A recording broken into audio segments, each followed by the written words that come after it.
মিথ্যে স্মৃতি হারানোর অভিনয় করে এবার লোকটার বিশ্বাসের যোগ্য হয়ে ওঠার চেষ্টা করলো নীলু। হ্যাঁ বন্ধুরা, ভিডিওতে লাইক দিয়ে দেখতে থাকুন। পুলিশ হসপিটাল থেকে চলে যাওয়া মাত্রই যখন সেই গাড়ির মালিক নীলাঞ্জনের কাছে এসে বলতে থাকে যে আচ্ছা ম্যাডাম, আপনি আমাকে একটা কথা বলুন তো, আপনার কি সত্যিই কোনো কিছুই মনে পড়ছে না, নাকি আপনি পুলিশকে দেখে রীতিমতো ভয় পেয়ে কথাটাকে এড়িয়ে যাওয়ার চেষ্টা করেন? না, কারণ আপনার চোখ মুখ দেখে কেন জানি আমার মনে হলো যে আপনার সব কিছুই সম্পূর্ণরূপে মনে আছে, কিন্তু তার শর্তে আপনি পুলিশকে দেখে ঘাবড়ে গিয়ে হয়তো বা সকল কিছু আড়াল করার চেষ্টা করলেন।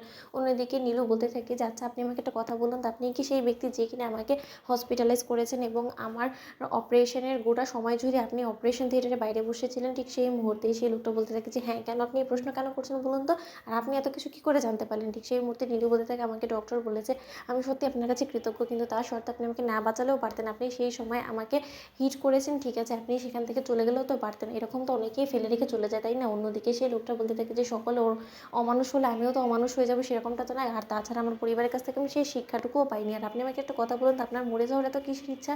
আর আপনার বয়স এতটাই কম যে আমার তো মনে হয় না যে এতটুকু জীবনে আপনি এমন কোনো কিছু সহ্য করেছেন যার ফলে কিনা আপনার মরে যাওয়ার ইচ্ছাটা বেশি বেড়ে যাবে। তাহলে আপনি এরকম করছেন কেন বলুন? আপনি কি সত্যি অন্য মানুষ হয়ে মাঝপথে চলে এসেছিলেন, নাকি ইচ্ছাকৃতভাবে আপনি সুইসাইড অ্যাটেম্প্ট করতে চেয়েছিলেন? বলুন না, আপনি আমাকে খুলে। ঠিক সেই মুহূর্তে নীলু বলতে থাকে যে দেখুন, আমার কিছুই মনে পড়ছে না। আমি জানি যে আপনি আমার কাছ থেকে আমার সম্পর্কে জানার জন্য আগ্রহী, কিন্তু তা সত্ত্বেও আমি আপনার কাছে কৃতজ্ঞ যে আপনি আমাকে বাঁচিয়েছেন, কিন্তু তাই বলে I am sorry to say আমার কোনো কিছুই আমার অতীত জীবন সম্পর্কে মনে পড়ছে না, এবং আমার নিজের নামটা অবধি আমার মনে পড়ছে না। অন্যদিকে সেই লোকটা বলতে থাকে যে তাহলে এরকম করে কী করে হবে বলুন তো? আপনার আসল পরিচয় না জানলে আমরা কী করে আপনার পরিবারকে খবর দেবো এবং আপনার পরিবারের কাছে আপনাকে হস্তান্তর করবো?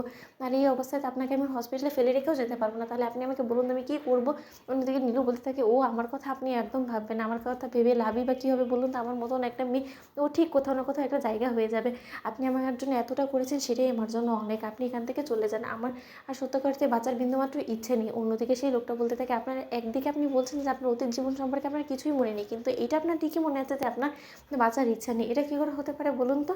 আমার তো কেন জানি না আপনার কথার মধ্যেই রহস্যের গন্ধ লাগছে। ঠিক সেই মুহূর্তে ডক্টর চলে আসছে সেখানে এবং এসে বলতে থাকে যে আমরা ওনার সিটি স্ক্যান করে দেখেছি, সেখানে তো কোনো রকম কোনো প্রবলেম দেখিনি, কিন্তু এরকম কেসে সাধারণত হঠাৎ করে কেউ অ্যাক্সিডেন্টের কবলে পড়লে এরকম হঠাৎ করে টেম্পোরারি মেমোরি লস হয়েই থাকে। তাই আমার মনে হয় যে ওনাকে এই সময় প্রেশার না দেওয়াটাই বেটার। তাই ওনাকে ওনার যথাযথ সময় দিতে হবে, এবং যখন ওনার মনে পড়ে, যখন ওনার মনে হয় যে না উনি আমাদের কাছে সব কিছু খুলে বলতে চায়, সেই সময় বরঞ্চ ওনাকে জিজ্ঞেস করাটা বেটার হবে। কারণ এই মুহূর্তে ওনার উপর প্রেশার দিতে গিয়ে যদি হিতে বিপরীত হয়ে যায়, উনি যদি জ্ঞান হারিয়ে ফেলে, তখন কিন্তু ওনাকে জ্ঞানে আনাটা আমাদের জন্য টাফ হয়ে যাবে। অন্যদিকে সেই লোকটা বলতে থাকে তাহলে আমি কার ভরসায় তাকে হসপিটালে রেখে যাবো বলুন তো? আর আমার পক্ষে তো এখানে বসে থাকাটাও সম্ভব না।